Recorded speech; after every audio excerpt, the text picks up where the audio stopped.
أصحاب إمام أصحاب إمام أصحاب إمام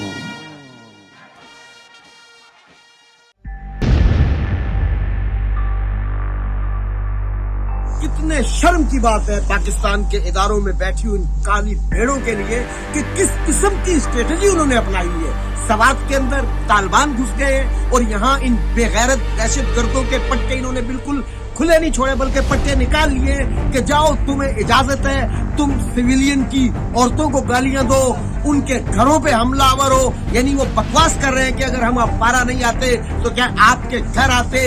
ये इदारे क्या चाहते हैं, यानी इस मुल्क के साथ कौन सा खेल खेलना चाहते हैं। क्या इदारों के इल्म में नहीं है कि वो बेगैरत दहशत गर्द जिस कम्युनिटी की सैयदजादियों पर हमलावर हो रहे हैं, ये वो कम्युनिटी है कि जिसने हमेशा जनाजे उठाकर अमन को बरकरार रखा है, वो आकर जज्बाती बातें करें। अगर हमारे चंद नौजवान खड़े हो गए, वो जो चैलेंज कर रहे हैं कि तुम्हारे मर्द का है, वो बेगैर तो सियालकोट के अंदर हमारे 4 लड़के मैदान में आए थे और तुम अपनी आबा और अजदाद की सुन्नत पर अमल करते हुए भागे थे।